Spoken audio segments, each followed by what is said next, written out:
Je me sens pas bien.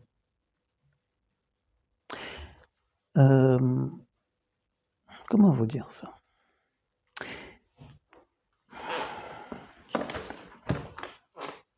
Et même pas bien du tout. Parce que je trouve qu'on dit beaucoup de... Enfin, je ne mettrai pas de substantif. Il n'y a pas longtemps, j'ai fait une conférence par Zoom avec des professeurs de russe de différentes universités ukrainiennes, dont des gens de Mariupol. Il n'y a pas d'université. Il y avait une grande université à Mariupol. Tout a été absolument détruit, rasé.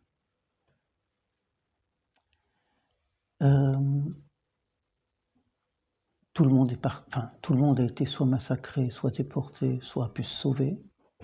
Il reste à Mariupol quelques étudiantes, pas des hommes. Et on a parlé ensemble de leur passion, qui était la poésie russe. C'est les Russes qui ont détruit tout. Oui. Mais si c'est une passion, la culture, qu'est-ce que c'est d'autre? Si tu vis de ça, qu'est-ce qui se passe? C'est comme ça. D'autre part, qui dit que la culture doit être du côté du bien? Excusez-moi. Ben oui, je suis désolé. Qui dit que la culture doit être du côté du bien? Qui a dit ça? C'est une bêtise.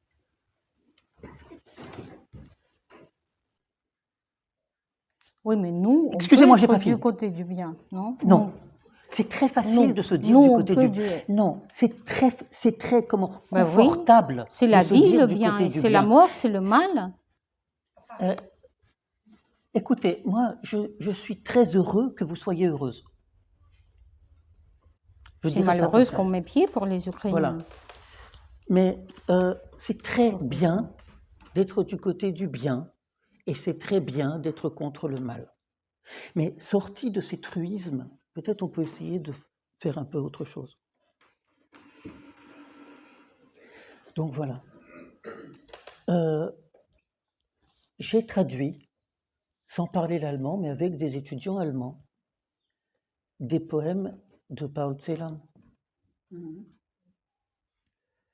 J'ai traduit aussi des poèmes que les Allemands considèrent comme des poèmes nationalistes allemands, de Hölderlin, au fleuve allemand.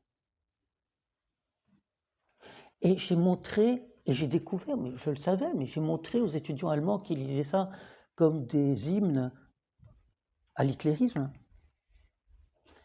en disant mais quelle honte, etc., qu'en fait, la forme de ces poèmes était une forme grecque. C'était des strophes alcaïques. Et que ce n'était pas du tout sur l'Allemagne. C'était sur le rapport avec la culture grecque.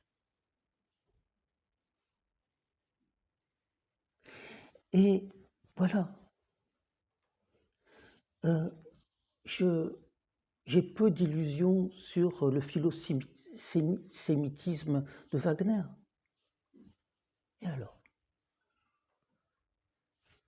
Que j'aime pas, que j'aime ou que j'aime pas, que je boycotte ou que je boycotte pas. Et alors? C'est pas ça qui empêchera Wagner d'être Wagner. Est-ce que moi j'ai besoin de Wagner? Oui. Est-ce que d'autres ont besoin de Wagner? Non. Eh ben, c'est très bien. Et c'est tout. Maintenant, dans la littérature russe, est-ce qu'il y a quelque chose à sauver, Mehdi? Qu'est-ce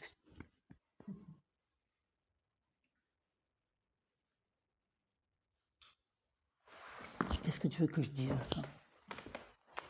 C'est tellement...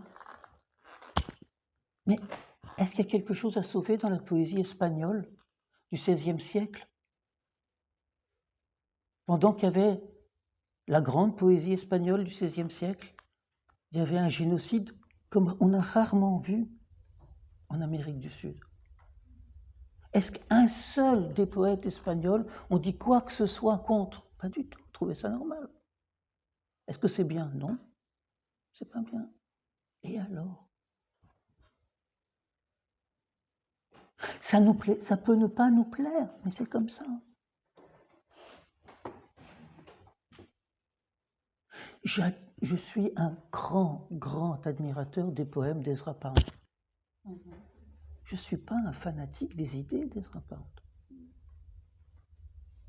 Ben oui. C'est-à-dire, vouloir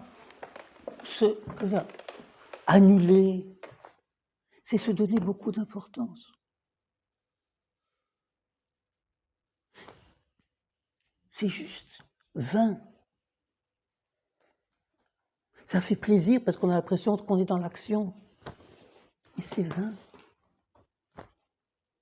Après, justement, est-ce que c'est la culture russe? Qu'est-ce que c'est que le rapport à la culture? C'est une chose strictement personnelle, intime.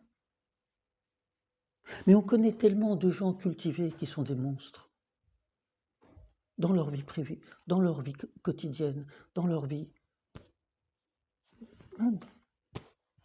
Moi, j'ai toujours cet exemple de un des types là, de Einsatzgruppen, un des chefs, je ne sais plus, Ollendorf, ou je sais pas, qui était un type d'une culture absolue.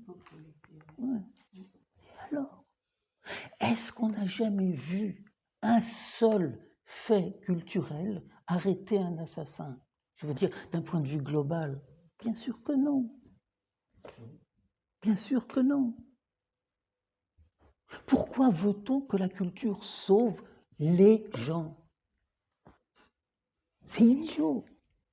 Elle sauve une personne si elle la sauve. Et à mon avis, elle ne la sauve pas, elle la rend encore plus, comment vous dire, incertaine. Et si cette certitude disparaît, si cette incertitude disparaît dans la vie, alors revient le monstre. Et ce que veut le fascisme, quel que soit le fascisme, c'est la certitude. Et c'est tout. Alors, c'est pas rassurant, c'est pas gentil, c'est pas... Et c'est comme ça. Et tout le reste est un rapport strictement privé, intime avec les choses, sur lequel on a le droit de rien. Moi, je ne raconterai pas mon rapport à la culture. C'est tout mon travail est là. Et comme je l'ai dit, rien pour moi, de ce point de vue-là, n'a changé dans le cadre. Même si j'ai été très, comme qui dirait l'autre, et même si, en ce moment, sur mon Facebook, je ne peux parler quasiment que de ça. Parce que c'est pas que le reste... Je tiens sur Facebook une espèce de journal d'écrivains, depuis donc 10 ans, tous les 2 jours. Mais je me souviens que j'ai fait une fois une analyse comparée des chaises longues. Je peux parler de ça? 2 secondes. On est tombé à Rostronin, en centre-Bretagne, sur des chaises longues en Gwenadu, en drapeau breton. Et puis vous aviez aussi la serviette de bain en Gwenadu, mais vous n'aviez pas la serpillière en Gwenadu et pas le slip en Gwenadu. Ça, vous n'aviez pas, parce que c'était spécifié, il ne fallait pas s'asseoir dessus. Et le même jour, j'ai vu des chaises longues avec des rubans de Saint-Georges russes. Et vous comprenez, c'était la même chose. Alors, naturellement, il y a une différence radicale de puissance, mais le discours était le même. Nous.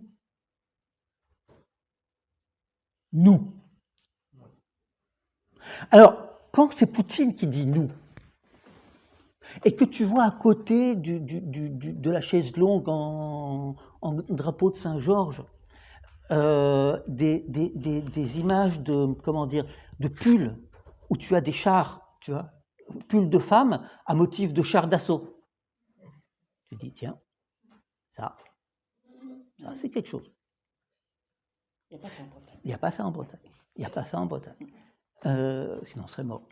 Mais, et là, tu commences à discuter. Mais qu'est-ce que c'est que ce nous qui se crée, qu'on vend, qu'on montre? Et là, c'est un sujet de réflexion, d'étude. C'est quoi nous? Qu'est-ce que c'est l'identité? Ça, c'est un sujet. C'est quoi? Et tout ça fait que le travail devient incertain.